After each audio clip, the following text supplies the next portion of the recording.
Bharatiya Janata party के कार्यकर्ताओं ने फरीदाबाद में लघु सचिवालय पर एकत्रित होकर कांग्रेस का पुतला फूंका। कार्यकर्ताओं का कहना है कि कांग्रेस अपने खोए जनाधार को वापस पाने के लिए किसानों के माध्यम से प्रदेश और देश का माहौल खराब करने की कोशिश कर रही है। आपको दिखाई दे रहा है नजारा फरीदाबाद के सेक्टर 12 के लघु सचिवालय का है, जहां आज भारतीय जनता पार्टी के कार्यकर्ता एकत्रित हुए और कांग्रेस का पुतला फूंका। भारतीय जनता पार्टी के जिला अध्यक्ष गोपाल शर्मा की माने तो देश के प्रधानमंत्री ने किसानों के भले के लिए ये तीनों कानून बनाए हैं, लेकिन कांग्रेस किसानों को भ्रमित करने का काम कर रही है और कथित किसान नेताओं के माध्यम से प्रदेश की सरकार को गिराने की कोशिश कर रही है। कि उन्होंने कहा कि चढ़ूनी प्रकरण से ये बात सबके सामने आ चुकी है। उन्होंने कहा कि 2014 में शपथ लेने के बाद से प्रधानमंत्री लगातार किसानों और देश के गरीबों के लिए काम कर रहे हैं। उनके मुताबिक राहुल गांधी इस बात को स्पष्ट करें कि क्या उन्होंने मैनिफेस्टो में झूठ बोला था या वो अब झूठ बोल रहे हैं, क्योंकि मैनिफेस्टो में भी उन्होंने इस कानून को लागू करने की बात कही थी। उन्होंने कहा कि इस आंदोलन में बहुत से लोग राजनीतिक हैं, लेकिन अपने आप को किसान नेता बता रहे हैं।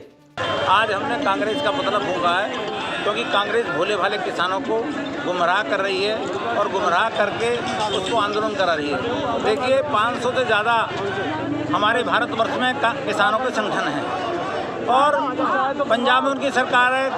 राजस्थान में उनकी सरकार है। उन भोले भालों किसानों को बहका कर भटका कर और जो राजनीति में हताश और निराश लोग हो चुके हैं उनको साथ लेकर और उनके माध्यम से किसानों के कंधों पर बंदूक चलाने चाह रही है। कल ही आपने देखा जो हमारे किसान यूनियन के जो नेता हैं, जो किसान यूनियन के सो कॉल्ड नेता, जिन पर आरोप लगाया अखबारों में छपी भी 10 करोड़ रुपये लेकर